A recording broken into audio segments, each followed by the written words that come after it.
All right. Hello, apparition, Jackie, void dweller, OA. Welcome back to Seabed. We are getting so close to the end, basically what I've been told. We have only 3 streams left, including this one, and I am terrified. All I want out of this story is for Sachiko and Takako to be together. At this point, I don't even care if it's in like some kind of mental world or whatever. I really just want the 2 of them to be together. I really do. Seriously, I love them so much. I really, really just want them to be together. Oh my god. Hello, Guppy Force. Welcome to the stream. Last time on Seabed, Takako made a big decision. She remembered what was said about the memory loss disease and just, hello, T. And she, said she liked Mayuko, but, her true love was Sachiko. And she so desperately wanted to get back to Sachiko. She decided, she would become one of those people who just disappears. And take her chances to go into the dream world one last time. To find Sachiko again. Oh my god, I am so worried. But that's really just what I want out of this story. I just want them to be together. Oh, Void Dweller! Thanks for cheering me up like that. What if another crab got in the way? The final boss is a giant enemy crab. Oh, jeez. And Takako's like, we gotta flip it over for massive damage! Like, Sachiko's like, what does that even mean? Oh my god. Hello, Blue Shifting. Welcome to the stream. On that note, let's get back into it. We're going back, I think, to Sachiko's perspective. First. Oh, Narasaki, I'm sorry. I found a gravel roundabout outside the station. Make a guess about what's gonna happen in this chapter? Okay. Jeez. I honestly have no idea. It's hello, Princess of Valence. Welcome to the stream. What I think is gonna happen in this chapter? I think that it might end with Sachiko going into the dream world. That's what I think is going to happen. There's got to be something going on there. That's what I think is going to happen. I have no idea.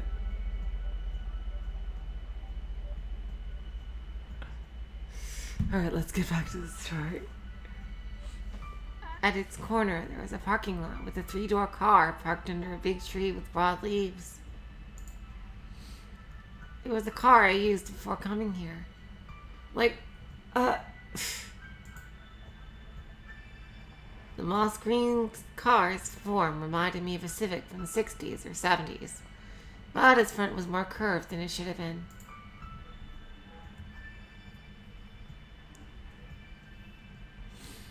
It was an old thing I didn't even know the exact brand of, and could be held to control at times, but I appreciated it as a car that was mine and mine alone.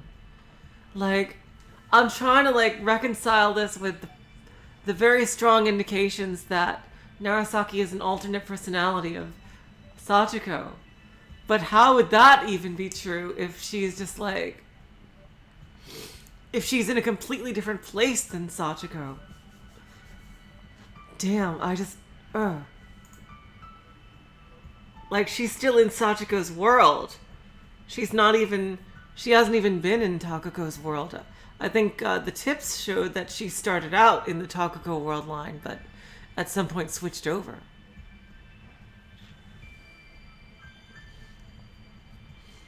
After circling around the car to the driver's seat, I took the key from my jacket's pocket and unlocked the door so I could get inside. After confirming the position of the seat, I turned the ignition key.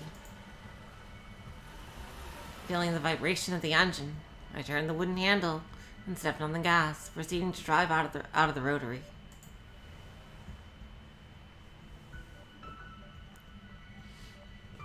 Sunlight from the blue sky fell directly on my face as I changed directions. I grabbed a pair of sunglasses from the passenger compartment and put them on. I changed gears, then flipped the radio switch a few times as I reached a wooden mountain path. I still couldn't hear anything through the rattling of the car, so I turned up the volume. I continued down the road along the sea, after reaching the town at the foot of the mountain. The scenery slowly changed from suburbs with impressive western mansions to more urban restaurants and cafes as I drove closer to the center of town. Finding a hotel sign, I parked the car at a nearby parking lot. I knocked on the booth by the parking lot and handed the keys to a middle-aged man watching a game of soccer inside.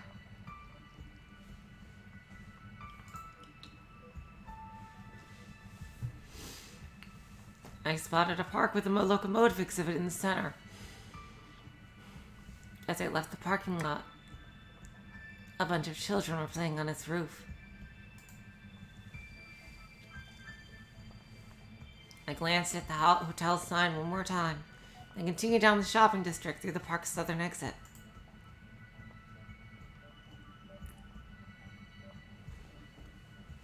I passed by a large pachinko parlor that reeked of tobacco smoke, and turned the corner by a clothes store to find 3 cheap hotels lined up next to each other. With the signs in front of them, it seemed like they all cost about the same. I chose the one in the middle, seeing how it advertised its offering of hot springs, and passed through the automated glass doors to reach the counter.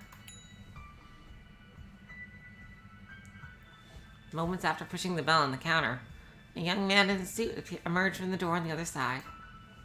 Welcome. Hello. I'd like to book a room for 2 nights. The man fiddled with a machine behind the counter. There were 2 empty piercing holes in his right ear. We have available rooms on the 2nd and 4th floors. Is there a particular floor you would prefer? Either would be fine. Understood. Wait. Do you have a room facing the mountains? The man shifted his gaze to the machine again. Yes, on the 4th floor. I'll take that one then. Understood. Would you prefer Eastern or Western food for dinner?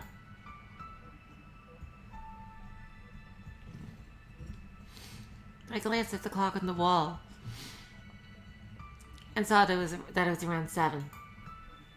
I'll eat out tonight.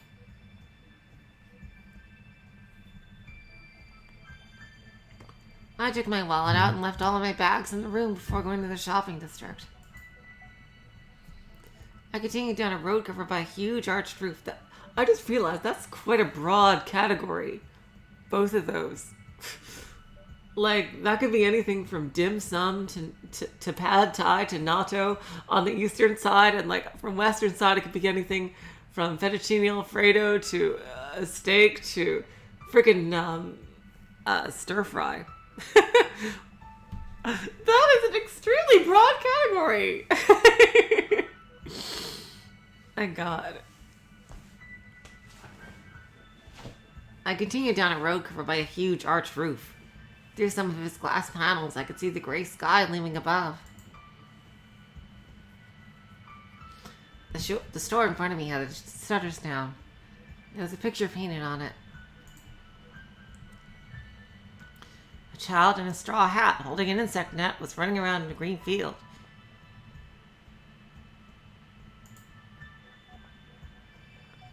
There was a yellow car behind him. There were all sorts of establishments around every corner, but most of them had notices posted on their entrance that stated they were closed for the holidays. Oh, that was interesting. You'd think that the businesses would be open so they can catch people who are vacationing. Because it's a seaside town, isn't it? I continued down the road, all the while inspecting the many closed shutters, and reaching the end of the shopping district after only a few minutes of walking. There was a breakwater a bit further from where the arched roof ended. The breeze coming from the other side brought the scent of the sea to my nostrils.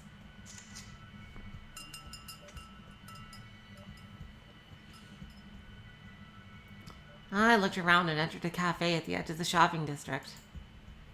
A lone old man with his white hair combed back from the forehead stood in the empty establishment. He wore a well-ironed white shirt and a black apron. What will you be ordering? The old man asked. While I was hesitating, he picked up a menu and handed it to me.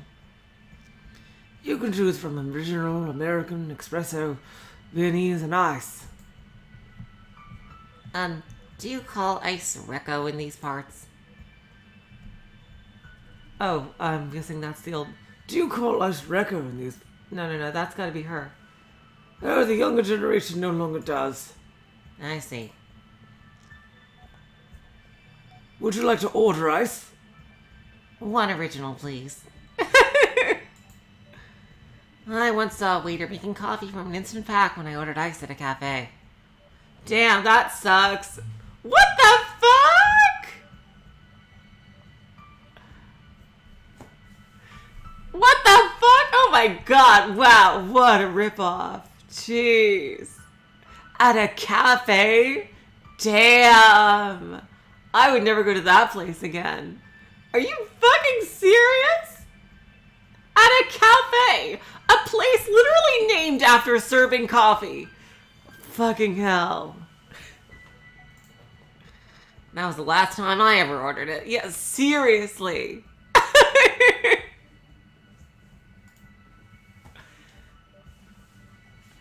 This establishment might have kept proper blends for ice orders, but there was no way of telling without asking them.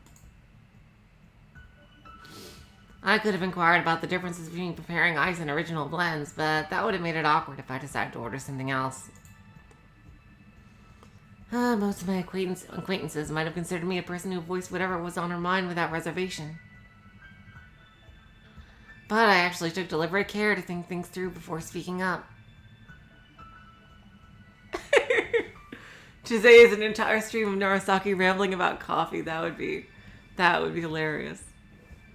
Oh, the ripoff Void Dweller is that, like, if you're going to a cafe, you'd expect it to be, like, freshly ground, like, you know, from friggin' barista machine, and not, like, instant coffee that you literally pour out of a packet into hot water. Like, seriously. Like, I could make better coffee at home if they're gonna do that. I just went to Starbucks today. I got a pumpkin spice. One original, understood. The old man mumbled, almost as if he was talking to himself. Do you have any newspapers here? We do. It's behind that pot. He pointed at the potted plant on the side of the counter. I circled around it to find a well-hidden newspaper stand.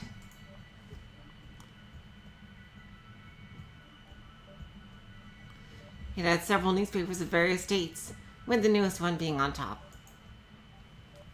I randomly picked one up and returned to the counter. The bubbly sound of coffee being siphoned reached my ears as I opened the newspaper. Ah, yes. I checked the column located in the corner of the page. It was a piece complaining about what some politicians said or did or whatever. I flipped over to the economics section and read the article with large picture attached. Then I skimmed through a few more pages and... Nice choice, Void Dweller. Here you are, the blend you have ordered. Thanks. I pushed the newspaper aside to let the old man place my cup of coffee on the counter. I picked up the cup with one hand, took a sip, and placed it back on the saucer. A plastic sheet covered the counter. There was a black and white picture of a steamboat on the other side of it. I also spotted a model of the Titanic further beyond the counter. I rolled up the newspaper. Is the port nearby? It's right outside the shopping district. I see. Thanks. Are you one of them tourists? Yeah, something like that, I guess. I came here to visit my friend. I added. Last I heard, a big ship could be setting this way soon. You can see countless ships in the port. Oh, You can see countless ships in the port.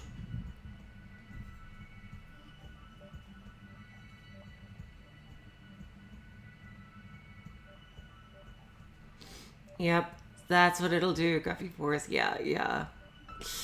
Oof, sorry. I'm talking about a really huge thing, like the model you got there. I pointed at the Titanic behind the counter. What is Narasaki doing?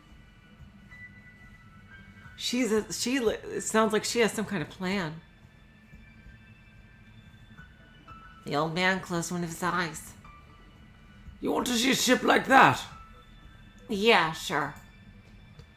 An unusual wish coming from a young girl like you. Really? Yeah, I don't think it's that unusual. We've got planes these days. Only my old geezer friends had to talk about ships anymore. Seriously? I mean, oh, ships are very romantic. It's like, I don't know, it's like going on a cruise is like a very romantic idea that anyone could do. Hey, it's not like I'm an actual ship enthusiast or anything either. The old man stepped out of the counter and picked up a thin hardcover book from the rack where I got that newspaper earlier.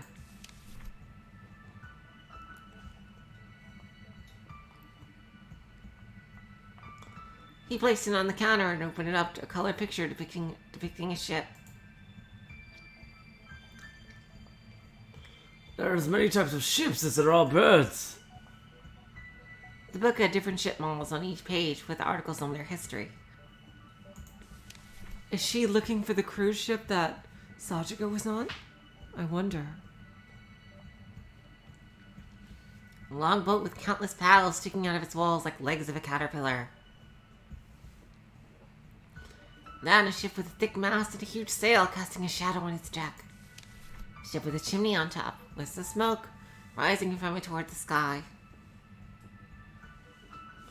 The old man's wrinkled hands turned one page after the other.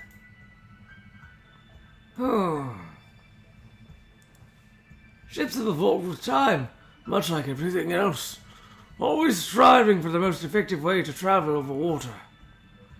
Paddling eventually evolved into sails and wind power, which in turn paved the way for steam engines and eventually propellers. The model over there is a steamship, right? Yes, you don't see them much anymore. Really? Most of the passenger ships have diesel engines these days. Steamships went out of fashion over half a century ago.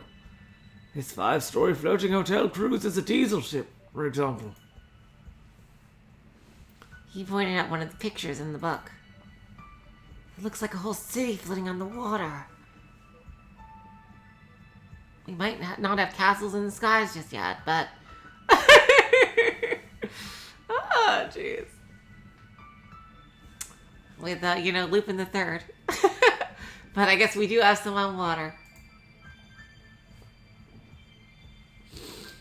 Crossing the ocean on water became impractical with the development of the jet engine and the oil crisis following the war.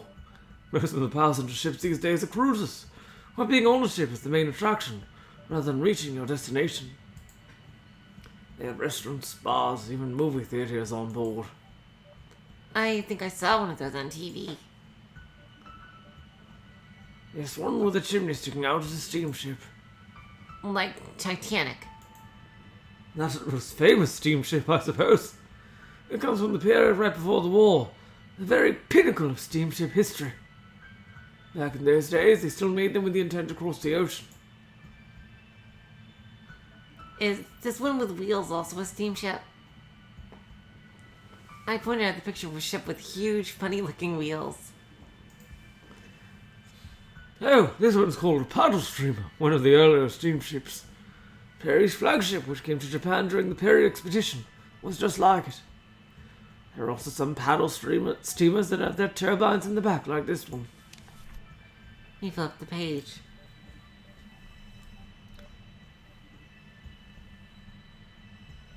So ships with sails went out of fashion even before this. They served as the primary means of transport up until the 19th century, where steamships were invented in Europe. He went a few pages back. As you can see, they utilize wind to propel themselves forward. I wonder what Narasaki is doing exactly here, looking at boats. I guess she likes boats. Like a certain crazy white-haired guy with a very very well manicured hand. They've been in use throughout the entirety of the Age of Exploration, and have been involved in many ways in their own right. If you look carefully, you can notice that the positions are shaped as the sails are different depending on the period and sometimes even the country in question. He showed me a page with lots of ship pictures on a world map. Is this the Santa Maria? You could say that in a way. The sailboat with 3 masts, which is the same model as the Santa Maria that Columbus used to cross the Atlantic Ocean. Huh. I gave the steamship model behind the counter another look.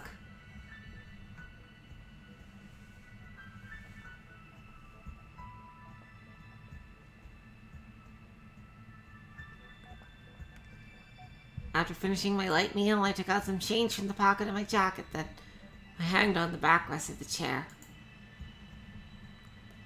Thank you. It was my pleasure. Are you going to the port now? I don't know. I guess I'll think about it after I see how cold it is outside. I answered while sliding my hands into the sleeves of my jacket. Huh. Thanks for all the information, by the way. I had fun. I should be the one thanking you. I don't get many opportunities to talk to young women in this place at my age. Don't hesitate to pay our establishment another visit, if you feel like it. I'll think about it.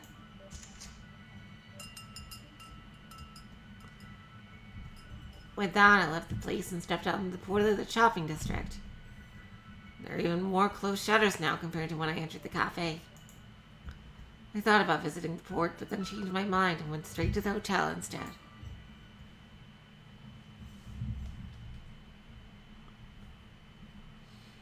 Now, what is Narasaki exactly doing here?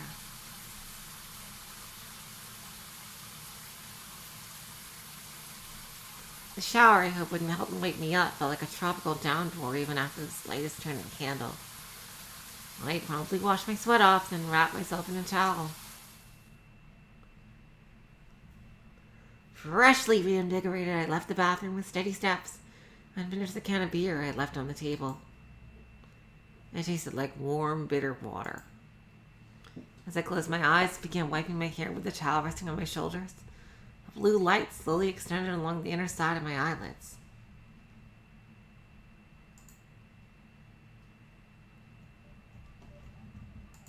Have a good day. I don't know who said that. I think it might have been the guy.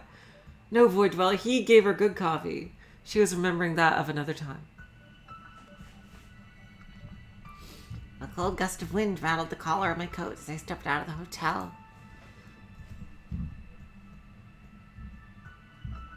I left the still fairly deserted shopping district and continued down to a barber shop I saw at the park.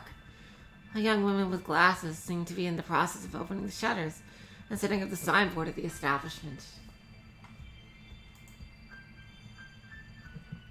Her eyes met. Good morning. The woman made a curt bow. Are you open? Yes, just moments ago. Do come inside.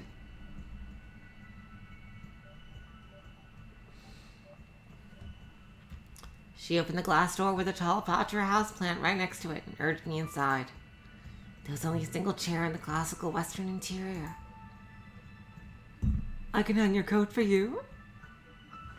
I took off my jacket and handed it to her. As soon as I seated myself in the chair, she spun it so that I'd be facing the mirror. Is she getting her hair done or something? What would you like? Yes, she is. I slipped my arms through the sheet, protecting me from stray locks of hair, while she fiddled with the chair to raise me up. Oh, just a regular haircut. Oh, and some shampooing as well. Okay. What kind of haircut would you like? Do you wish to consult our catalog? No, I'm fine with what I have. Just make it a few centimeters shorter. I pointed at the length I wanted my hair to be. Understood. I'll undo your hair then. I nodded and she removed my hair clip and placed it on the cabinet. I felt my head being pulled backwards as she brushed my hair. I closed my eyes and inhaled a breath. However, I was suddenly pulled out of my slumber by the chirping of some bird. I opened my eyes and looked at the mirror to see a bird cage by the register, with a red parrot cocking its head within.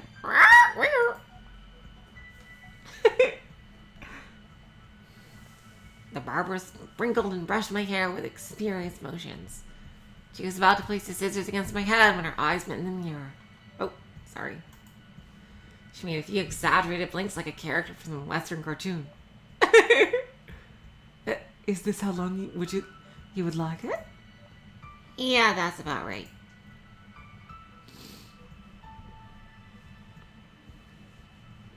The narrow room had a register, a sofa, a chair, and a mirror for cutting hair, a cabinet with the usual barber arms inside, and an indoor plant. Glancing around, I also spotted a small little TV to my right near the ceiling. I could see the reflection of my face on its dark screen. Could you please not move your head? Oh, sorry. Would you like me to turn on the TV? As you can see, it's pretty old, so I can't vouch for the quality of the screen. That's okay. I don't really want to watch TV.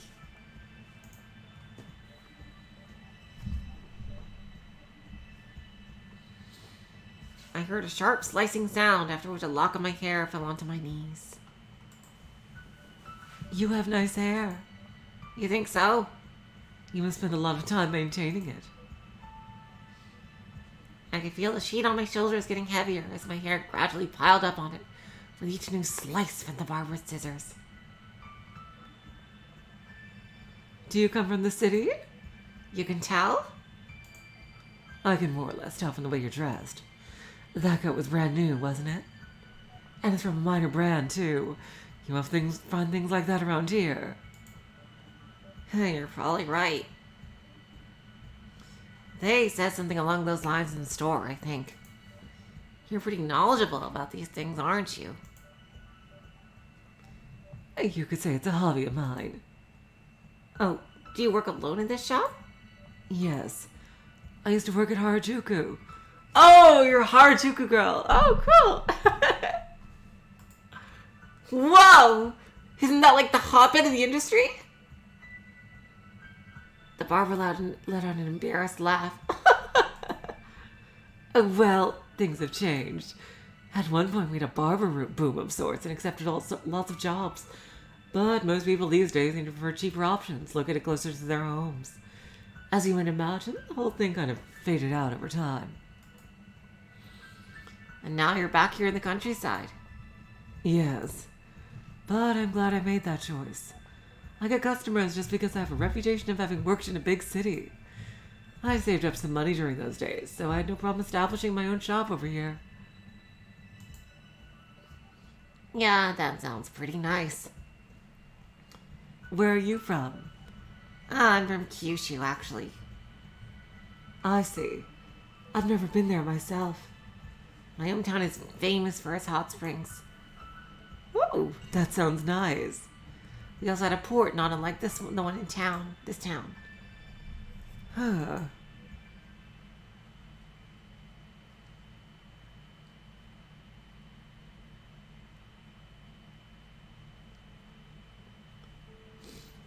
After leaving the barber shop, I looked around the shopping district, buying a few things here and there, then boarded my car to drive back to the clinic. The port town, visible beyond the trees covering the mountain, grew smaller and smaller in the distance as I continued down the unpaved road. My car shook with every hole I drove over. She's going back to the clinic. I see. Bye-bye, Port Town. I stopped by the observation platform I spotted next to the road. I took my can of coffee, climbed onto the platform, and took a quick sip after sitting down on the bench there. I could see the entire Port Town.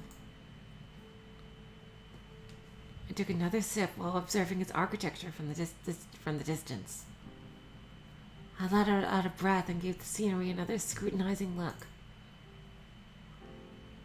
It was made better than I had expected. I couldn't spot any disparities between it and the road I took to Fujisaka Mansion. Is that what it's called?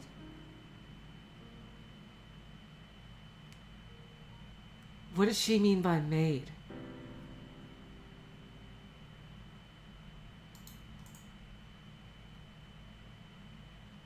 What is she talking about?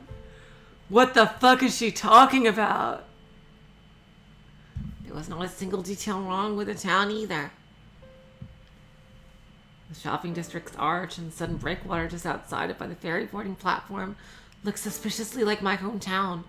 Whoa! What the fuck?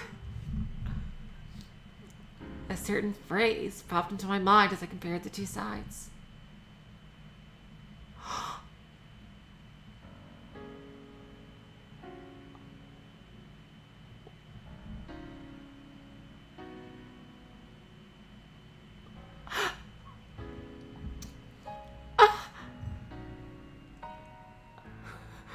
Whose life?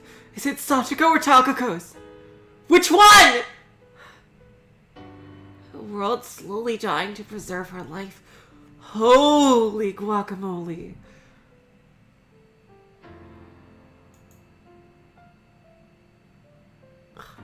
It is...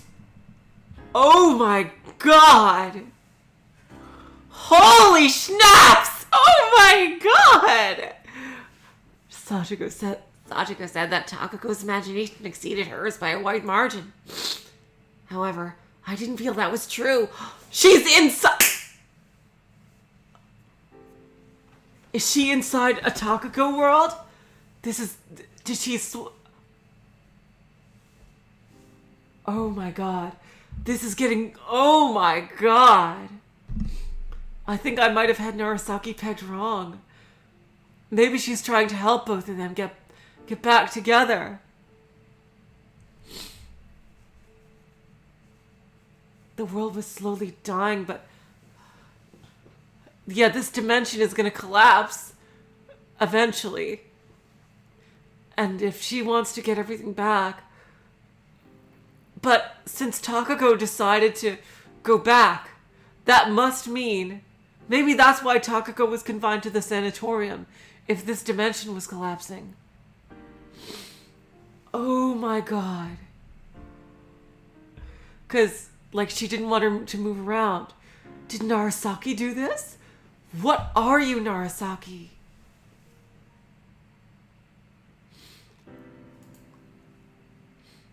I didn't know the extent of Takako's world, but I simply couldn't imagine it being even more detailed than this. This world could extend indefinitely, like a sponge constantly absorbing all sorts of different values and thoughts without discrimination. Oh my... Okay, so this is Sachiko's world.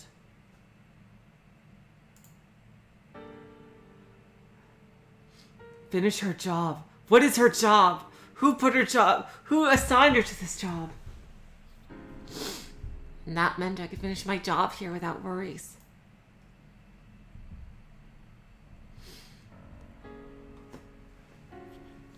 I took out a few pieces of paper from my jacket's pocket. Holy schnapps! Oh my god. The way to the clinic was scrawled on one of them. I wrote that one down before coming here. The others were pages of a diary. The pages she tore out. Her memories.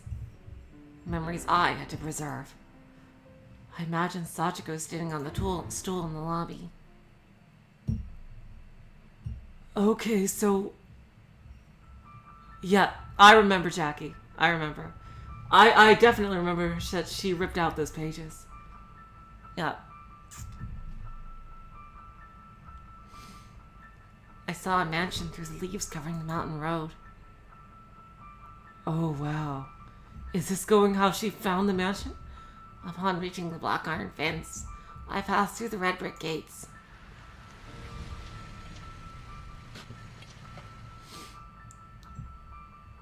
There was a sign reading Kunugihara Sanatorium on them. I parked my car by the mansion and turned off the engine.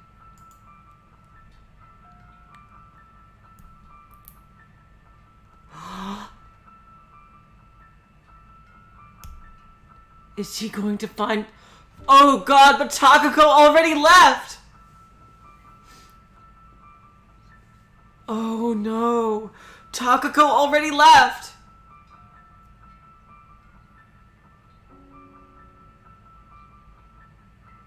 I stepped out of the car and continued toward the entrance. The mansion was built of gray and red bricks, its windows and doors boasting sturdy wooden frames. It looked very much like the mansion Sachiko stayed at, but in terms of design, it was an even older structure. What the fuck?! What the fuck?! So where did this come from? Its front doors were open. I could see the lobby and the counter from outside. I pressed the call bell on the counter. They're different places?! But, oh, are you fucking serious?!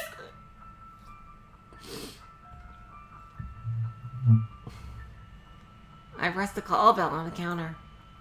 A stringent sound reverberated across the lobby, but I received no reply. Is nobody here? But then how is... Wait, that's...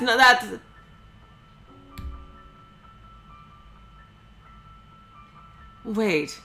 But then how is there, What about Kozue? How is Kozue in both places? Someone glanced at me through the door window on the other end of the lobby. After our eyes met, that person disappeared. Yep, I hurried to the door.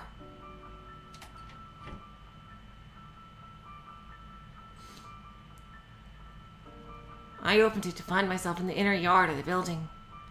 There was a tall persea tree in the middle. I spotted the back of a woman with braided hair moving toward the west wing. Oh, are you a guest? Oh, I thought that was the... Oh, are you a guest? Hearing a voice from above made me turn around. When I did, I saw a woman in a nurse outfit looking at me through the guardrails on the building's roof. I'm sorry. I rang your bell, but no one came, so... My apologies. I'll be down in a minute. She let go of the guardrails and disappeared, but then her head popped up again. You can wait in the lobby. All right.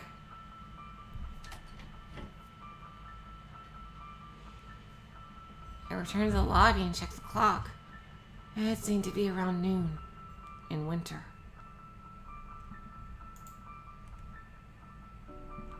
The glass panel covering its pendulum reflected my face. Yep, winter.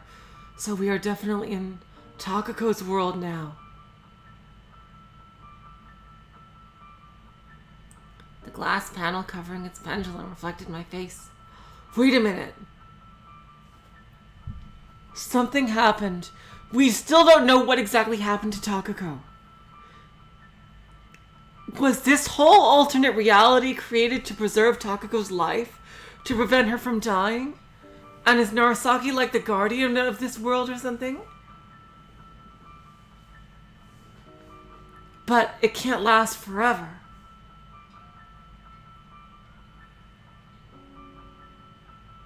Okay, Jackie. Have a good time.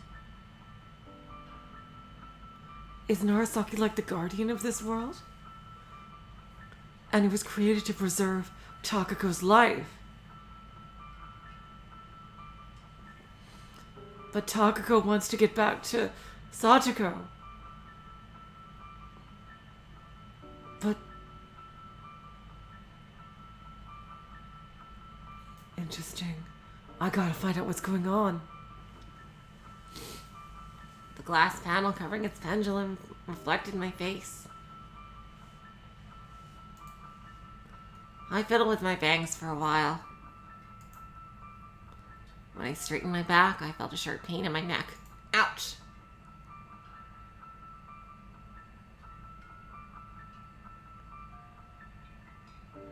That would be interesting. Oh, wait, yeah. She's clearly some kind of like high-level entity here. She's definitely more than an alternate personality, I'll tell you that. She has all these like abilities inside this alternate world. Yeah, seriously. She's definitely some kind of high-level entity. And I think that maybe her original goal was to slowly have, like, it's either to preserve Takako or to make Sachiko let go of her. It's got to be one of those two. Yeah.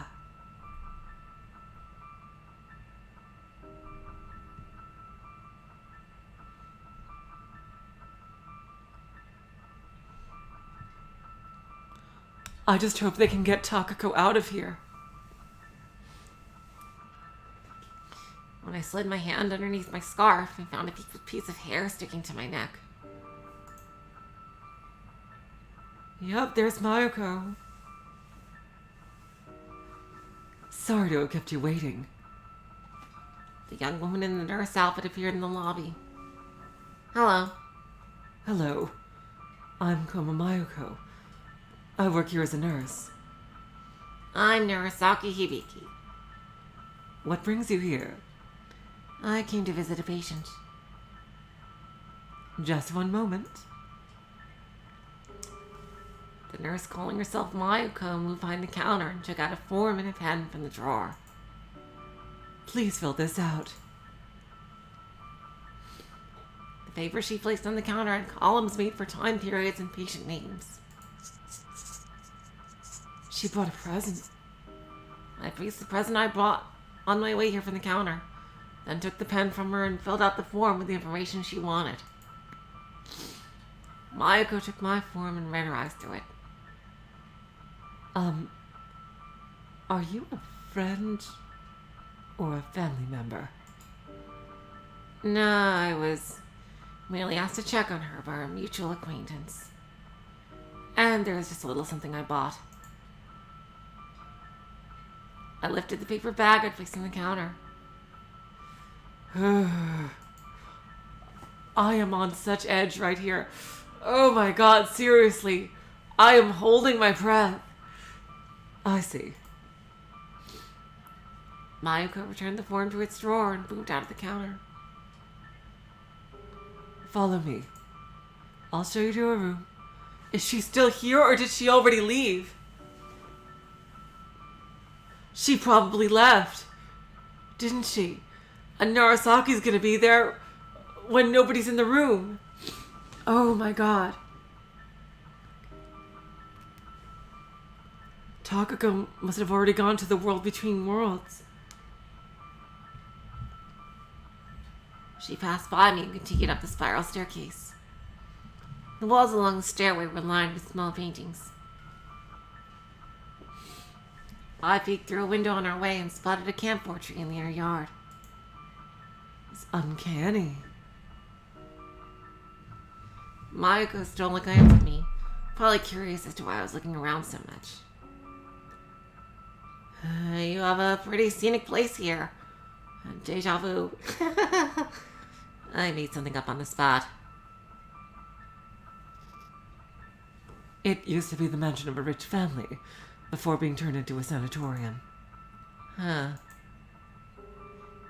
Exactly! Thank you, Narasaki. It was almost identical to the Fujisaka mansion Sachiko stayed at.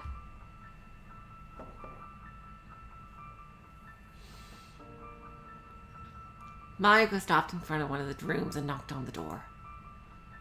A dull wooden sound reverberated in the hallway. Takako, you have a visitor. Mayuko then seized the doorknob and opened the door. It wasn't locked, apparently. I'm coming in. I followed her into the room.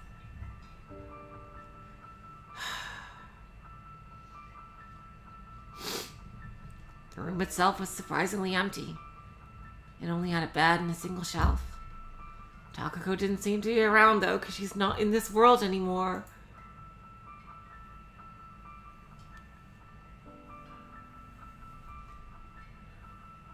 She forgot to close her window again. Mayuko mumbled as she closed the window.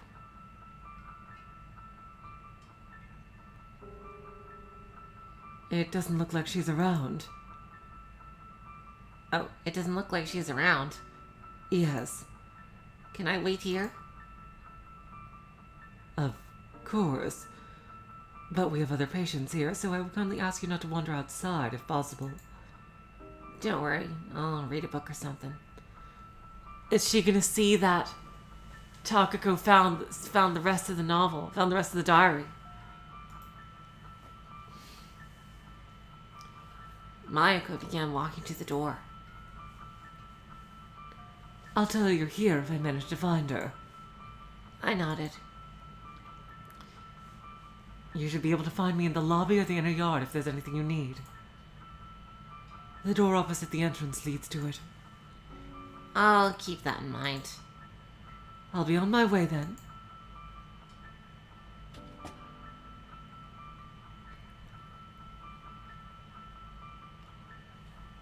Mayuko smiled and left the room. Left alone, I slowly surveyed my surroundings. It really was an empty room. I glanced at the shelf and spotted something shining on it. Upon approaching the shelf, I realized they were colored glass beads, reflecting the light of the evening sun.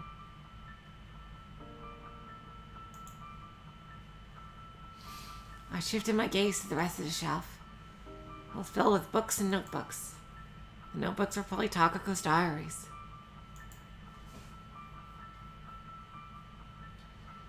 I got curious about what they might contain, but considering how awkward it would have been if Takako came back as I was reading one, I decided against touching them for now. Sitting down on the bed, I looked out the window, specifically at the sky above the fort. The clock in the lobby pointed at around the children's napping time. Purple and pink colors extended and merged onto the sky, giving it the feel of a watercolor canvas. I placed my hands between my legs and joined my fingers. Not getting any more comfortable, I feared I might fall asleep. It was a heavy and unforgiving sleepiness. I would most likely have lost consciousness if I so much closed my eyes. My fingers slipped out of each other's grasp. Sunlight passed through my fingers as if they were transparent. Just as I pressed my fingers against my eyelids to massage them for a few moments, I heard the sound of a door opening behind me. When I turned around, I saw the door being partially opened, with a sliver of the corridor visible through the gap. No one was there. Ooh. And still, with no sense of any human presence, the door closed. The floor let out a creak. Oh, it sounds like a... Damn! It's that entity that Takako saw earlier. The creaks continued at the shelf, then stopped. I rubbed my eyes again, but all I could see was the wall. And while I looked at the remnants of dust floating in the air, the bed let out a creak next. Damn! Freaking poltergeist. I blinked a few times and felt like I could almost glimpse Sachiko for a moment. Perhaps she had returned to her room in the Fujisaka mansion and lain down on the bed just now. Sounds disappeared when I started thinking about her. After a few moments, a gust of cold wind made my hair flutter. Despite the window being closed, the oncoming breeze carried a certain humidity, as well as the scent of soil. Yet I was more than familiar with the source and nature of that wind. It came straight from my heart, calling out to me. I ignored it, and soon enough it began to wane and eventually vanished. However, it still managed to remind me of the cave I got lost back when I was looking for Sachiko. I found myself unnerved and unable to relax anymore. I stood up and decided to leave the room for now.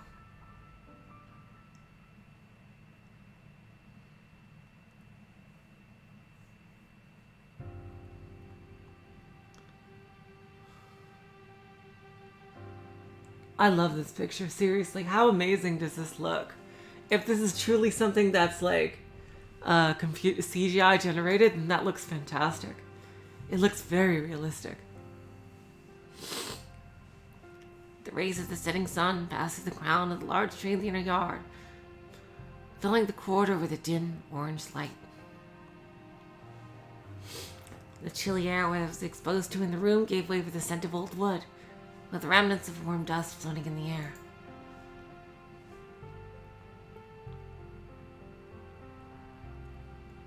I found the rest area right away and sat down in one of the chairs. I could still see Takako's door from here.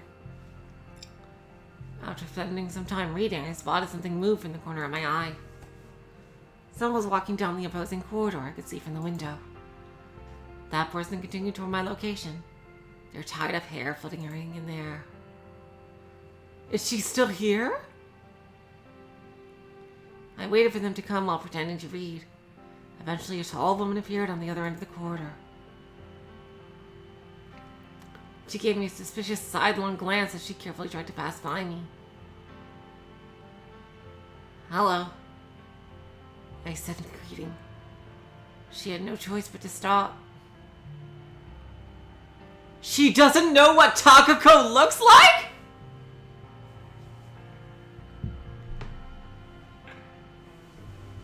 "I'm looking for Takako."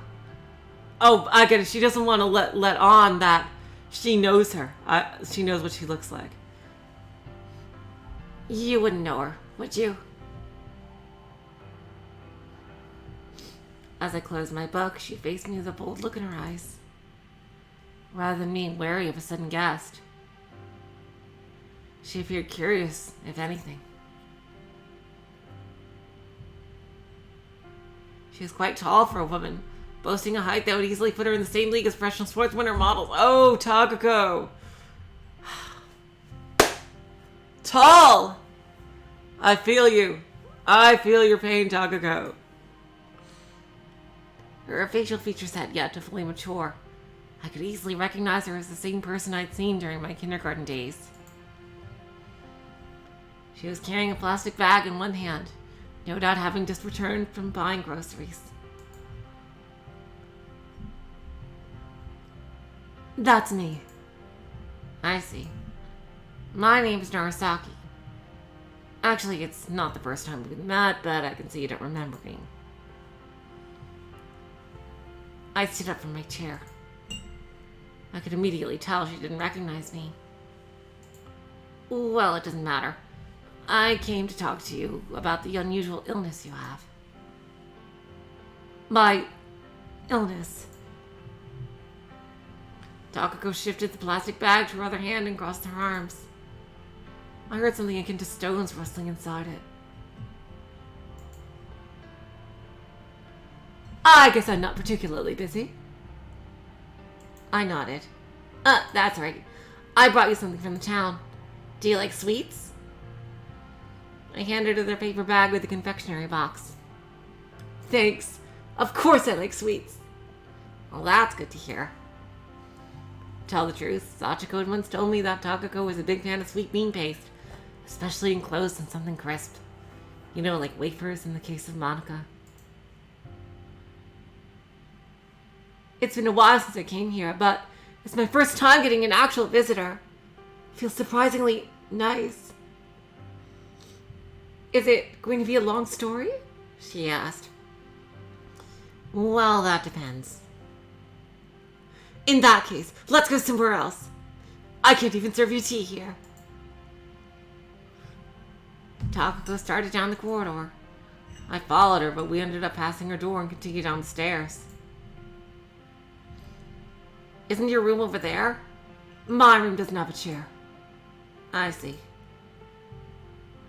Did Mayuko show you inside? What was she even thinking, making you wait in a place like that? She jokingly remarked.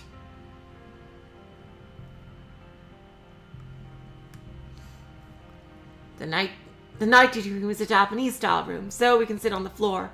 There is also tea and snacks. Takako's twin tails fluttered in the air with each of her steps. You seem to be doing all right. I am. I mean, it's not the kind of illness that affects my physical health. Is it? I just wish it didn't mess with my head so I could remember you, at least. Don't worry about it. It's been a long time. If you say so. How many patients are in this sanatorium? Only 4 people live here, including me. That's fewer than I thought. Hey, isn't that a good thing? I suppose it is. Did you come here by car? Takako changed the subject. Yeah, it wasn't easy to drive up that mountain road. Right? People don't usually come so far into the mountains. You don't get bored here? Well, it's true that I don't get many chances to go outside, but it's not as bad as it sounds. There might be a few people here, but there's a lot to do. Mayuko makes sure to find an odd job for me every day. Is she strict with you? Not at all. She even said half of her was made of pure kindness, actually. Sounds like headache medicine. She said she found out through a blood test. Science sure seems to have advanced in recent times. Takako chuckled as I said that.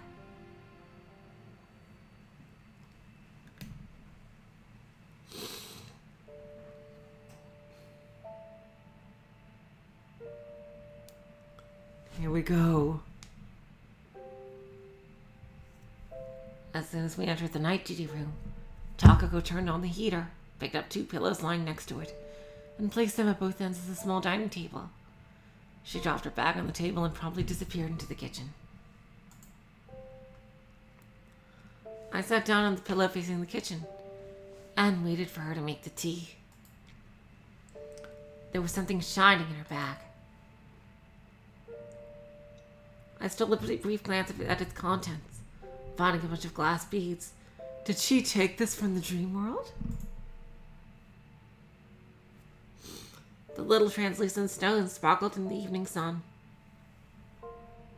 Sorry to have kept you waiting. It looks like Takako either came back from the dream world or hasn't left. Void Dweller.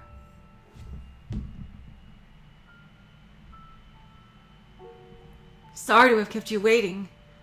Takako placed a cup of tea and some snacks in front of me. You came right on time for this conversation. Thanks. Now we can take our time.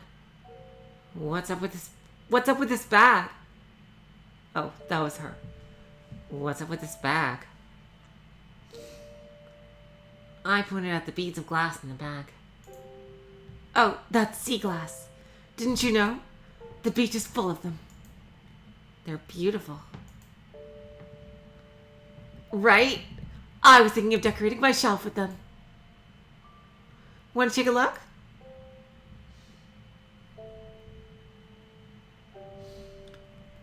She cheerfully pulled one glass bead out of the bag and handed it to me. It was pink in color and had the consistency of a stone. Don't know how much longer I'll be able to find them at the beach, though. I hear they're planning to build a factory there or something. Oh.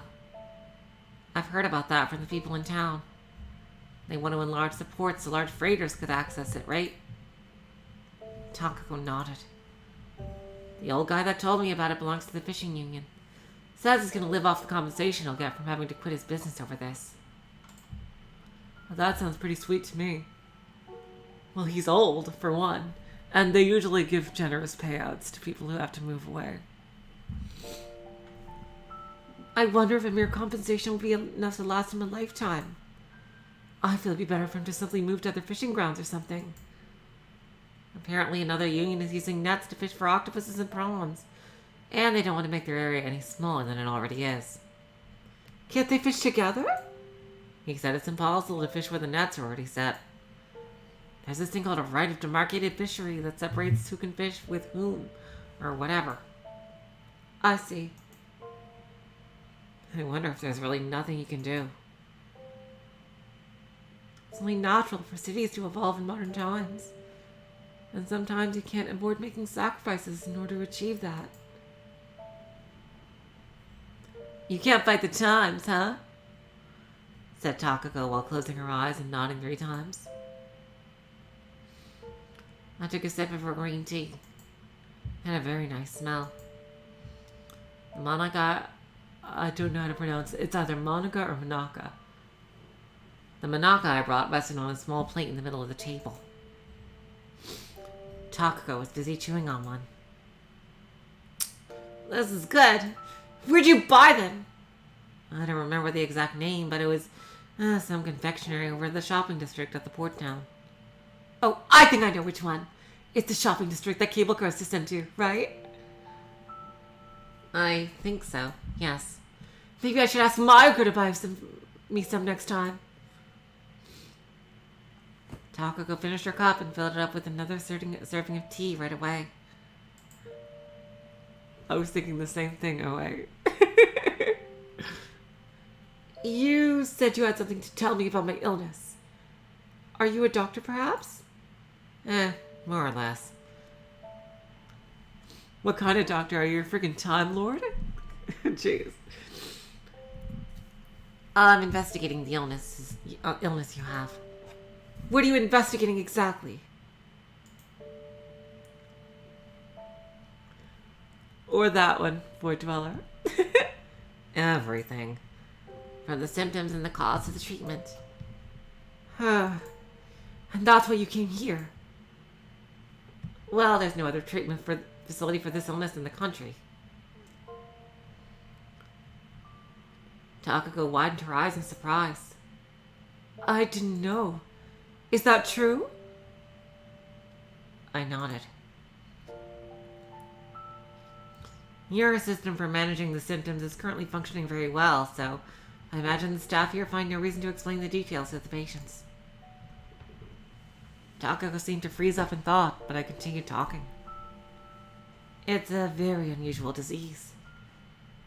Oh, it's a very unusual disease. How much do you know about it? Oh, sorry. That was her. God damn it. It's a very unusual disease. How much do you know about it? I lose a part of my memories after my ears start ringing. That's all I know. Takako gave me an anxious look as I considered where I should start from. You're right about the relationship of those 2 symptoms. However, you seem to have the order backwards. Your ears start ringing after you lose your memories. It's an autonomic panic response to a traumatic event, which in this case is memory loss. Do you know anything about the other symptoms? No. Is there anything else? It's unusual for it to happen, but there are cases when symptoms suddenly start to advance at a rapid pace. In your case, you only forget short episodes from your life, and it doesn't happen so often. So if you're smart about it, you can use notes and such to refresh your memory. But during a rapid memory loss episode, you lose your memories too fast to keep up. What happens when you lose everything? Oh my god.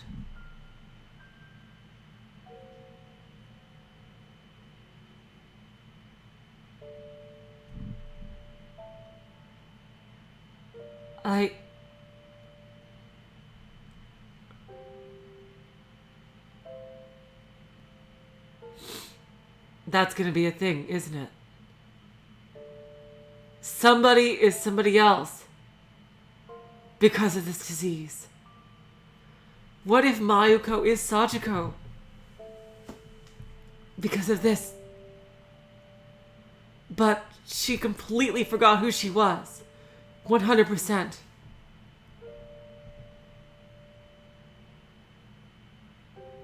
I wonder. The patient forgets who he or she was completely. Takako knitted her brows. That only happened to a select few patients, though, so don't worry too much. Can I ask something weird? What is it? Can patients that lose all their memories just end up disappearing altogether like a wisp of smoke? Is this some urban legend? A person here was here for longer than me said they heard something like that. I curled the corner of my lips into a smile. That sounds like a magic trick. Yeah. Takako answered, making a faint smile herself. I almost thought you and Sana were trying to pull one on me. I shook my head. I don't know anyone by that name. Takako took a bite from the Monica she still had in her hand. However, losing your identity might not be that different from turning into smoke in this world. I think we're gonna get some explanations, hopefully. Takako's features twisted in slight confusion as she continued chewing on the wafers. She had a truly rich palette of expressions, changing from cheerful to scared and confused in a matter of seconds. I've been finding the urge to chuckle for a while now. Oh wait, you're making me laugh. It's a rare disease that we still don't know too much about, and that gives birth to rumors. As someone afflicted, don't you want to know more about it? Is there more? Takako asked as she gulped down the Monica. Monaco, whatever. I don't know how to say that. I placed my empty cup on the table and stood up. I'd like to show you something.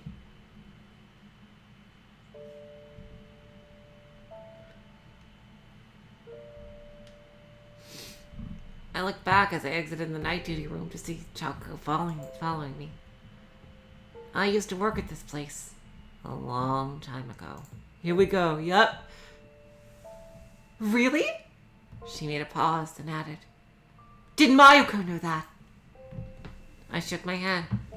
No. She didn't work here when I was still around. I imagine she got hired sometime afterwards.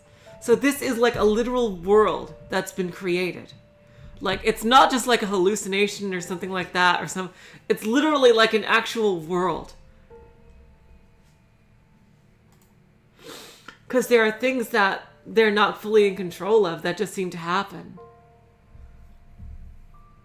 It's like some kind of pocket dimension, I imagine, that encompasses the port town and the sanatorium.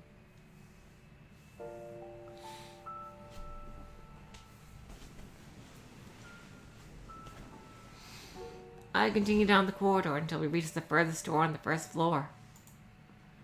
In place of a sign, there was only an empty space. It didn't seem like the room saw much use anymore. Oh, wow. Damn, this is amazing. I am like on the edge of my seat here, like...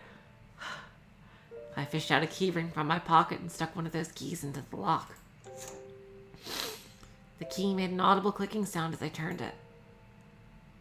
I forgot to return the keys when I left, I explained to the puzzled Takako.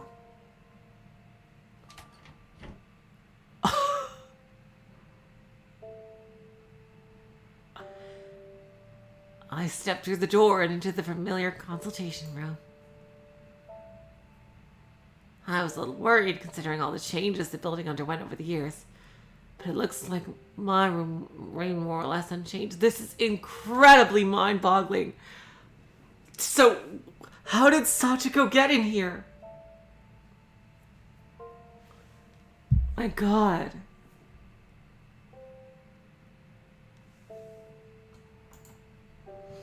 Everything, from my desk and the bed to the chair, had been left untouched. This is insane. Like, I'm getting like Kingdom Hearts vibes. I am getting Kingdom Hearts vibes here. Like, you know, if you've ever played Kingdom Hearts 1, like when at the very end of the game, when Sora is going through the world of darkness, and the very last room in the world of darkness, just like in the very deepest absolute part of it, just leads back to the cave in the beginning of the game. Like the door right behind the cave in the beginning of the game where he played as a young child. And like, that's what I'm feeling right now. When I, like, at the same feeling when I first saw that scene. How did Sachiko get here?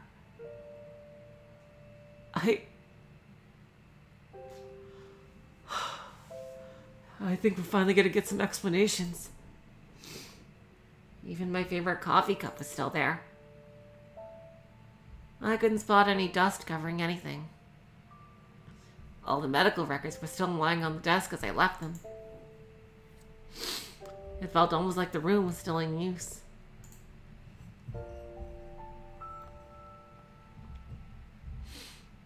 I entered, with Takako following closely behind. I wonder how the other patients materialized then. Is this the old consultation room?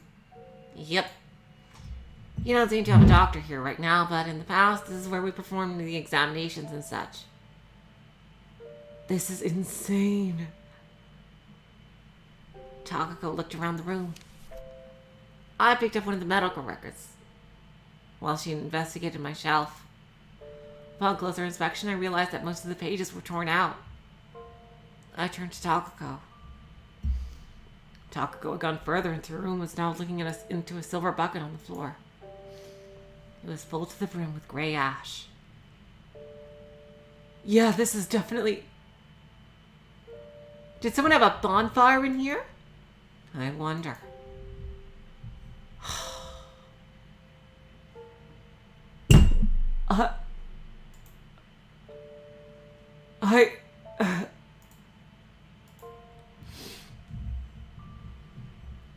I took out the necessary records from the shelf, lined them on the desk, and sat down. These are the records of the symptoms we discussed. I logged everything I found over the few years I worked with patients here. A bunch of medical records in German, diary notebooks, and pictures lay scattered on the desk for Takako to see. You've got pictures. I took them hoping they would help me fight the memory loss. Does she... I also have tapes for recorded conversations. Does she also?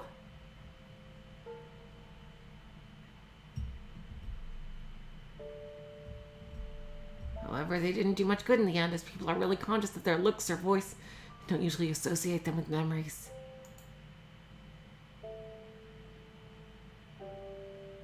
Ah, here it is. Oh, she means other people's memory loss. Okay. That was worded kind of awkwardly. Ah, here it is. See, I'm in this one too. I took out one of the pictures from the file and handed it to Takako. You look just like you do now. I smiled. Takako looked over the other pictures in the medical record. All of them were black and white, faded with age. Yeah, this world, like, seems to work, like, obey the rules of time and such. Like, it's too orderly. And we also actually saw the dream world, like, work how dreams do. It's like, it's a separate thing from this.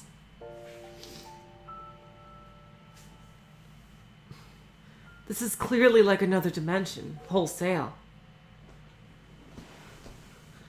The only question is, how exactly was it created? And how did Takako get here?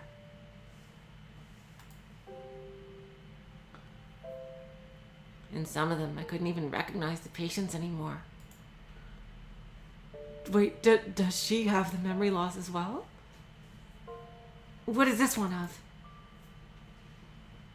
Takako showed me one of the pictures. It depicted the empty corner of a room. It's nothing. Okay, Said Takako with a shrug. that's right, the items disappearing from the room. That was a whole thing in the tips. What was going on there? Was that about the world destabilizing itself? Maybe that's what that was? Like the world is like losing its stability, this dimension wouldn't hold? Like things are slowly breaking down over time? Is that what that was? I don't know anyone from these records. Where have they gone? I only know about the things up to when I left. They either got cured or... I'm sure they all got cured. I hope so. I checked to see if there was anything else on the shelf of my desk and sat down. Following my cue, Takako sat down herself. Why did you leave, Miss Narasaki? The approach of how we were supposed to deal with this illness changed. From a research institute, we turned into a sanatorium that prioritized looking after patients rather than investigating and trying to treat their disease. I had the choice to stay behind, but the symptoms became much easier to manage once we implemented the notebook diary approach. I figured I could be of more use elsewhere. You're still writing diaries, right? Takako nodded. Why did the approach change? It was a matter of money. Like, see, why would that even matter? If it was like a whole created world, like it was a whole like a fantasy. We never got enough funds, and most doctors came to research the illness pretty much on a volunteer basis. But the establishment couldn't last long like that, so it slowly started to turn into the self-sufficient colony you have now. Colony, eh? I guess the patients didn't used to work here in the past? They didn't. That sounds nice. She placed the picture she held back in the desk.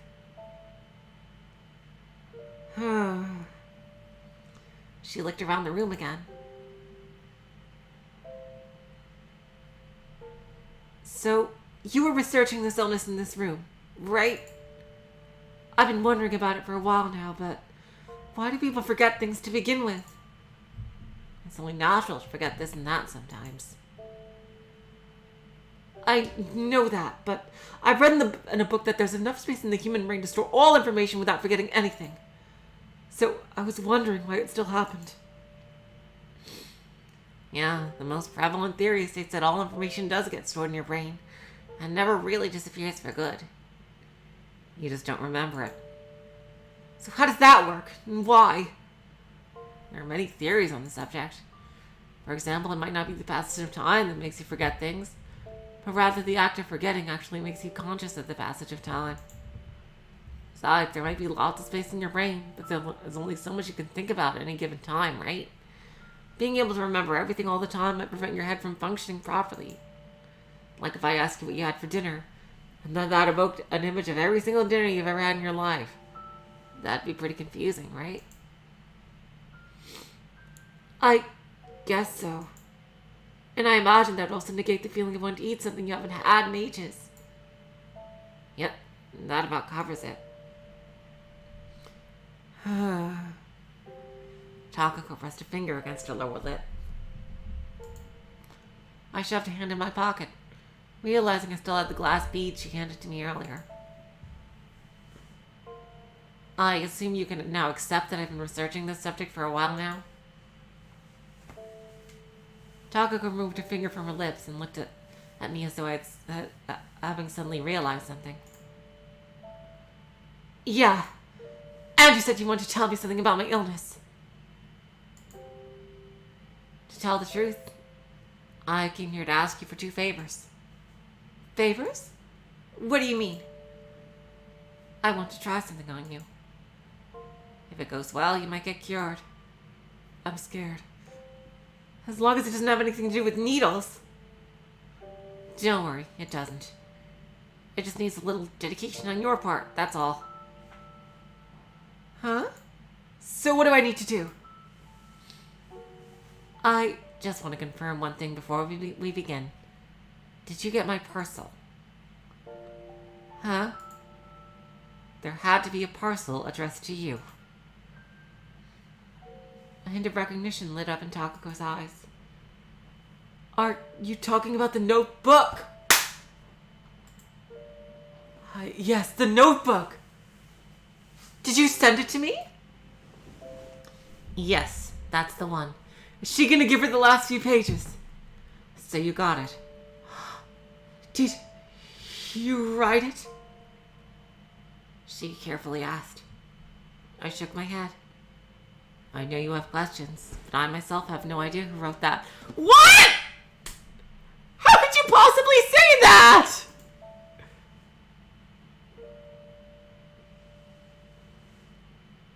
What?! I just found it in the library.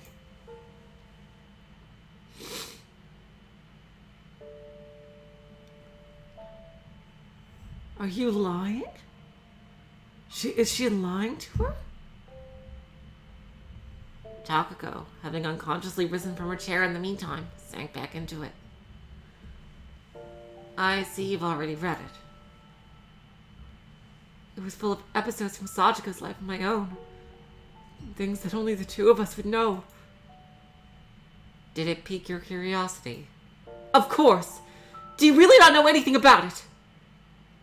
I really don't. I just found it. I tried looking for the person it belonged to, but I couldn't find it. You lying sack of shit!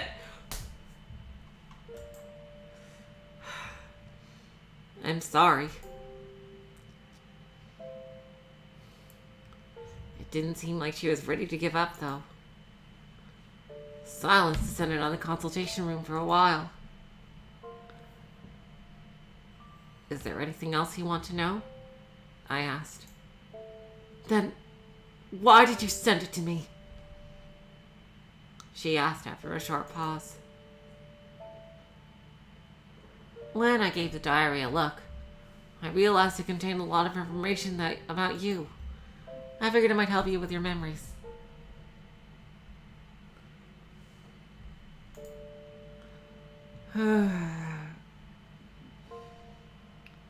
Takako let out a sigh. I want to know exactly what helped you remember. Hello, Jackie. Takako was about to say something, but closed her mouth as she heard that. She then focused her eyes on something in the air in front of her. It was full of really old stories, so it helped me remember a lot. It was a really nostalgic read, I guess. What about this Sachiko, who seems to be narrating everything? She's my childhood friend, and the most important person in my life. To tell you the truth, I think I'd forgotten how much she meant to me before I read that. I see. She seemed to have completely lost her high spirits. I didn't know whether that was because she felt disappointed I didn't lead her to Sachiko, or because she was feeling guilty for having forgotten her. Perhaps it was both. I'm sorry for asking prying questions. It's okay. I really appreciate you sending that notebook to me. I was relieved to learn that she understood its contents like she was supposed to. It didn't seem like I needed to hesitate any further. Oh God, I am so worried. Oh God, oh God, oh God. So, what did you want to ask from me? What do I need to do?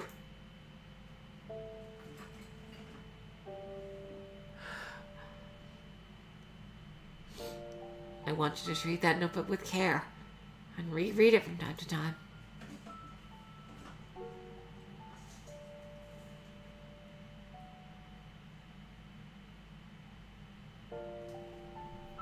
That's all?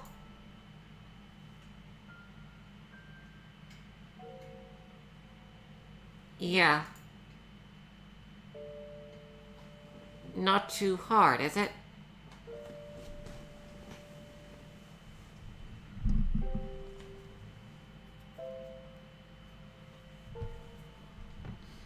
Well, then, I began tidying up the records scattered on the desk. I don't know, Void Dweller. I'm really confused as to what she's trying to do.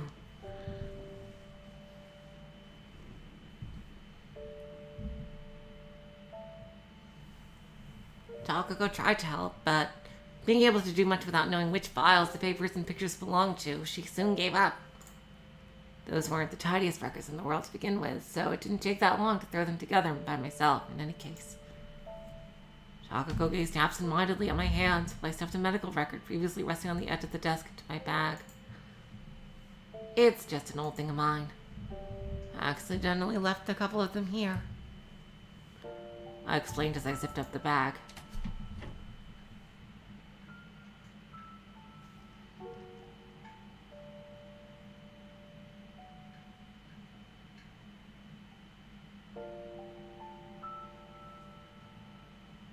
After we left the consultation room, I locked the door behind us.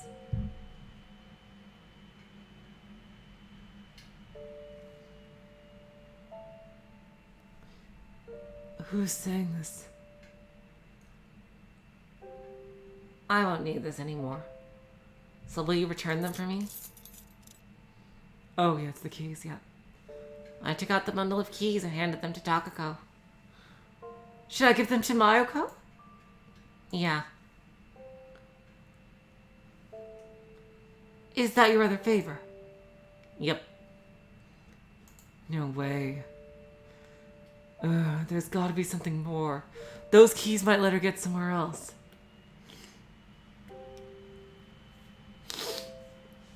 Takako gave the bundle of keys a long, hard look. Are you leaving already? I've got some other business to take care of. I'll leave after looking around this place for a bit. Want me to show you around? That's nice of you, but I want to do it alone and at my own pace. If possible. If you say so. Well then. I waved goodbye to Takako and left her behind in the corridor. Oh God, I am on pins and needles. Oh my God. I spent some time investigating the sanatorium after splitting from Takako.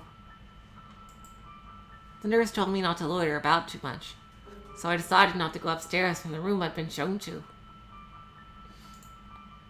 I had a closer look. The interior of this place slightly differed from the Fujisaka mansions. Both had a big camphor tree in the middle of the inner yard, though. I could see a roof in the distance through the branches. I left the building through the back door in the lobby. I could continue down the usual stone path to the library.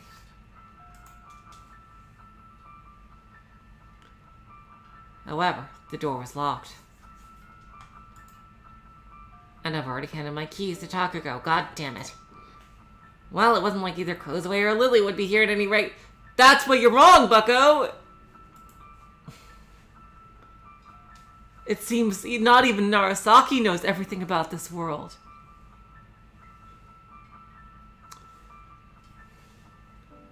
I found the nurse working at the flower beds as I returned to the inner yard. It probably would have been awkward if she spotted me as I tried to inconspicuously pass by her, so I figured I might as well initiate a conversation myself. Oh? She turned to me. Have you met with Takako? Yeah. That's good.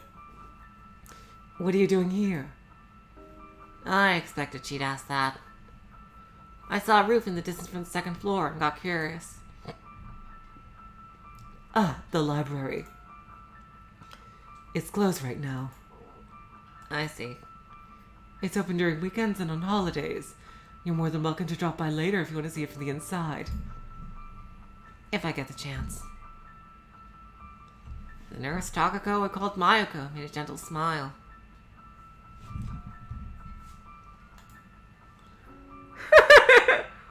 Wait, originals!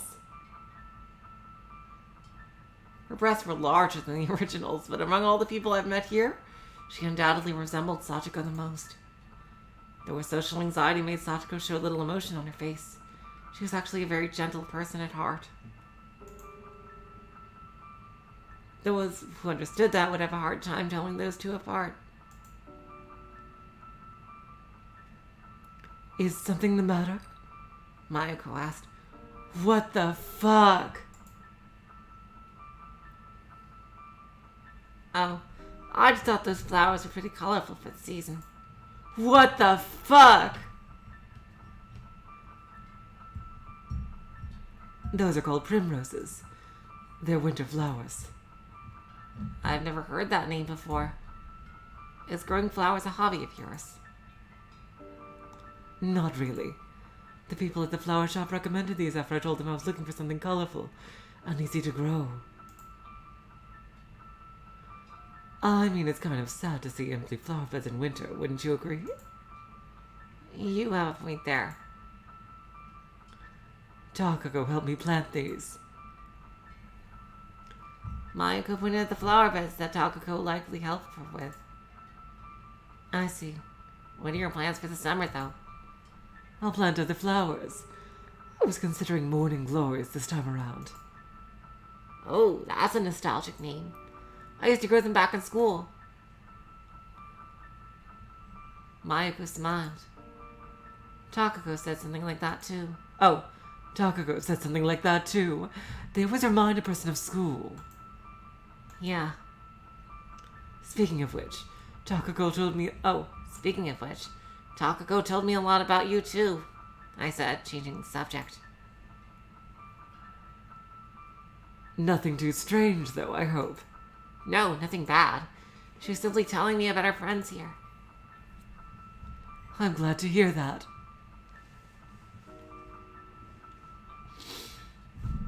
The nurse made an exaggerated sigh and stood up while brushing some of the sweat off her forehead. After a bit of small talk, I realized that the sky had begun growing orange in color. Right. Right. I promised to make a call around this time. A call? Yeah, I'm gonna call another dimension. What? I mean, someone else. I'm sorry, but could you let me use the phone in the lobby? You can use the one in the office. The phone we have in the lobby needs coins to operate. That's okay. It won't take long anyway. Then feel free to use whichever phone you like. Thanks. You, by the way, have the multiverse in network with your phone company plan, right? I'm sorry, what? Nothing. I'll go make that call now. Okay. Take care. My, what a weird woman. I started toward the door leading back to into the building. Before entering, I stole a final glance at Mayuko and saw her waving me goodbye.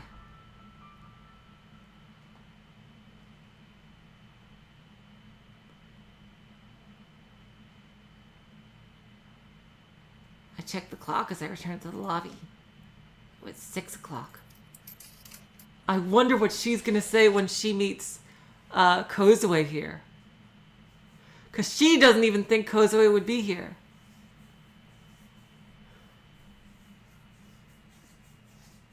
I picked up the receiver and fished out a few coins from my pocket.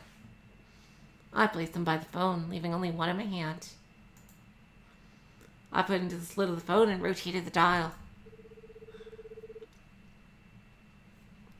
Pressing the receiver against my ear, I listened to the beeping sound, waiting for Sachiko to pick up.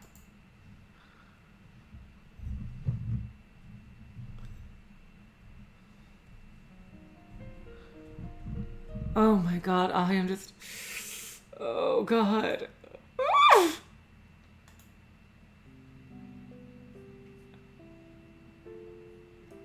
Chapter 9.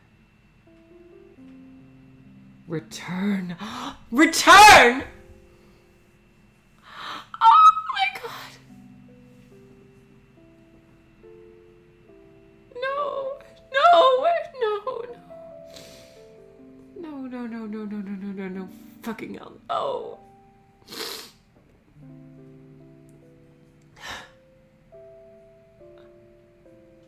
Oh god.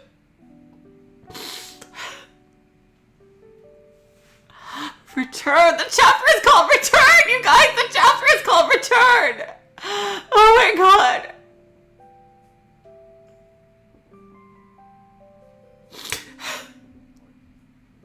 Oh my god, you guys, you guys, you guys, you guys, you guys!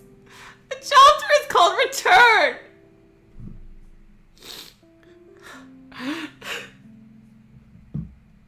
You guys!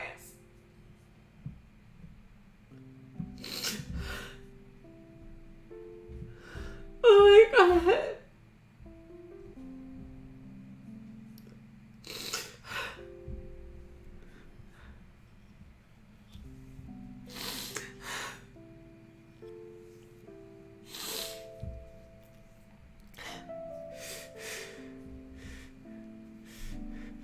Good morning, Sachi.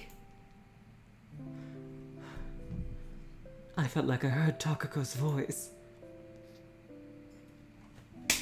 Fucking hell. I opened my eyes to see an elaborately designed ceiling. I sat up and fixed the shoulder strap of my nightgown. The sight of the Victorian sofa and the fancy chest of drawers, with the plant on top, had grown familiar to me before I knew it. I felt similar to how I did when I stayed at my grandparents' place for extended amounts of time. I pulled the feather-filled sheet closer to myself and inhaled a deep breath. The scent made me think of home.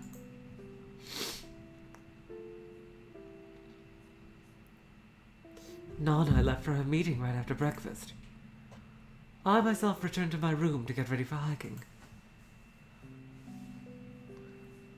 Nana had already prepared some sandwiches for me to eat on the road, so there was little else I had to do besides getting changed. My change of clothes were thermal underwear, a thick jacket, a small bag, a hat, and a pair of hiking shoes I stuffed at the bottom of my suitcase. I ended up picking them because they gave me a certain kind of look, but I wasn't entirely sure of their actual practicality.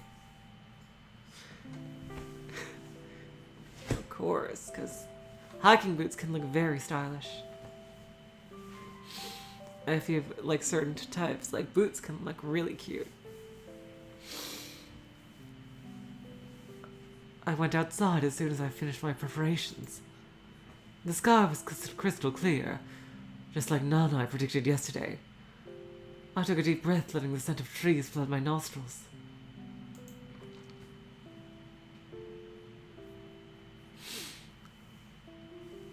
This time I left the mansion through the front entrance. I passed by the gates next to the parking lot and paused in front of the curving mountain road. To the left stretched the wide road that Nana drove down to the town. To the right the road narrowed, becoming too tight for cars to pass through.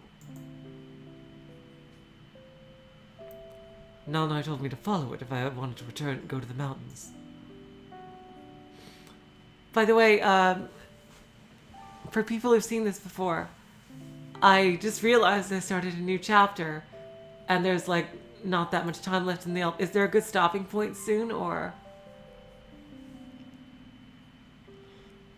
should I just stop here, like, because we just literally just started a new chapter.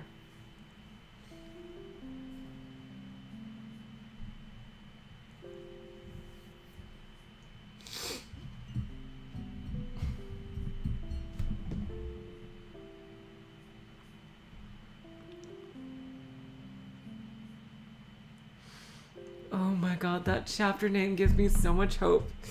You guys, I just... Oh my god.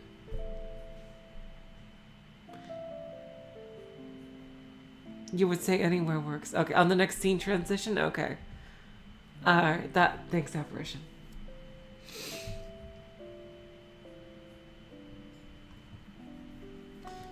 I took out the hiking map for beginners that was left in the lobby, and continued towards the first of the marked destinations. I'll just keep going since we're still kind of early. I checked my watch to see it was 11:30. The path for the hiking course was actually better paved than the road Nanai used to drive me to the mansion. Really? Huh, that's interesting. It was surprisingly flat, too. I had to climb a few stairs here and there, but there were no steep slopes like I'd been expecting. The song of birds echoed across the area.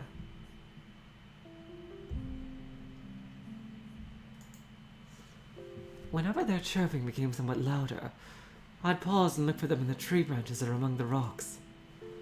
Thus far, I discovered a Dorian redstart, a pale thrush, and a brown-eared bulbul. That's a funny sound. All of them were in the bird encyclopedia Kozue found for me. This mountain seemed to have a surprising number of birds, just like Nanai said. The scenery peeking through the thick woods was the same one I saw when Nanai drove me up the mountain. A range of mountains in the sea, clearly visible in the distance. Besides that, I only spotted a moss-covered old temple, a relatively high waterfall hidden by the surrounding trees, and a shallow river running between the rocks, and a small, ancient-looking dam. I'd spent some time looking at each new thing I discovered, and when I found none, I'd instead look for birds.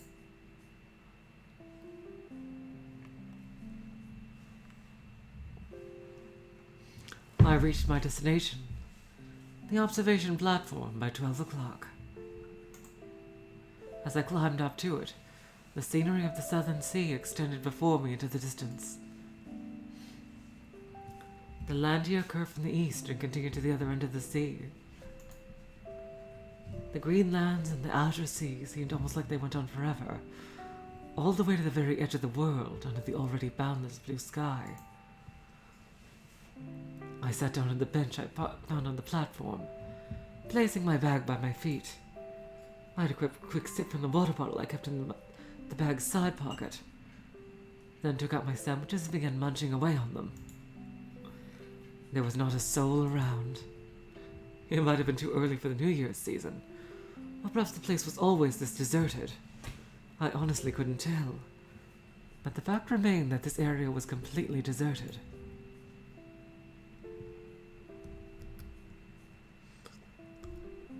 I turned around and looked the way I came from, but saw no traces of anyone having ascended the path behind me. I listened to the chirping of birds as I ate.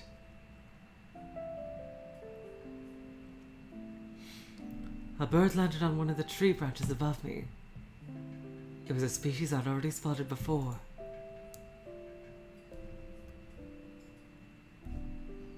It was fun to find birds hidden in the scenery. I couldn't recognize most of them, but whenever I found one I did, it made me happy.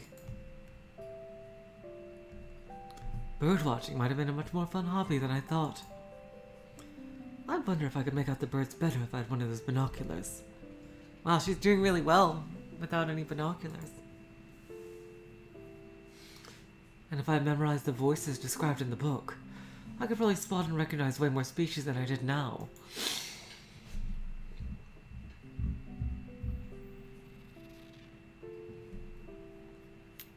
I went hiking today just because I figured it'd probably be a waste not to. But it ended up being much more fun than I expected. I had no companions to talk to, so I had no choice but to entertain myself solely by observing nature, looking for more animals or interesting trees. Takako would have probably spotted a lot more things than I did. But that only meant I had more things to look forward to in the future.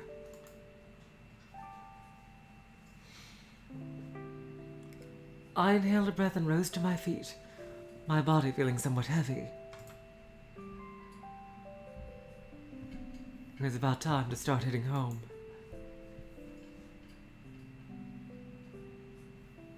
The map's recommended route was not the same when I used to come here. Instead, it led around the mountain, emerging near the back of the library. I could feel the cool breeze on my skin.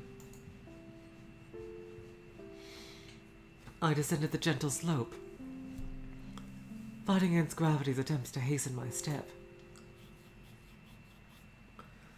I crossed the river, careful of the moss-covered, slippery-looking stones.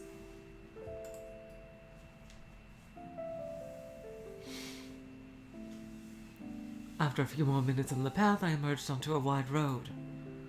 I paused there for a moment. As I took out the map from my bag to confirm the direction I should continue in, I spotted a girl walking toward me from one end of the road. It was Kozue. Hello. Hello. Are you going to the library? I asked. Kozue nodded and asked if I was planning to go somewhere. I answered that I was actually on my way back. She gave me an apprehensive look. As I was trying to understand what it meant, she passed by me. I put the map back in the bag and followed her. Do you know a lake that should be somewhere around here? It's that way. Kozue pointed at the woods. Looking in the direction she pointed in, I couldn't see anything other than the trees. There's a road further down. I'll show you.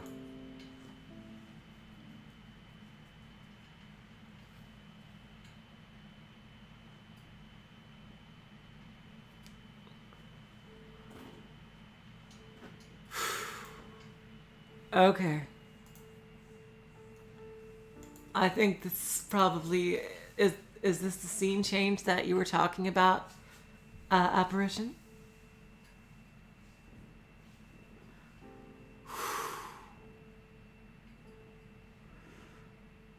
Okay. You guys, I am literally shaking. Oh God. I am so... the chapter name, it's giving me hope. Oh God. Oh, please don't dash my hopes, please. Oh God.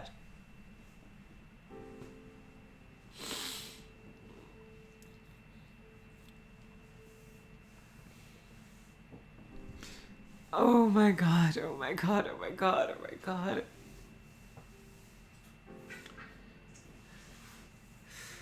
Oh my God,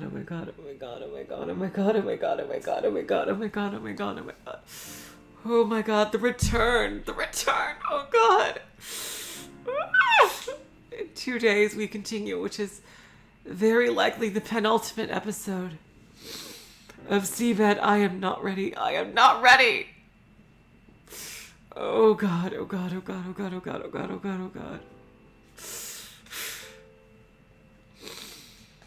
Until then, I will say, so long, farewell, auf Wiedersehen, good night. You were all the sweetest of hearts. See ya.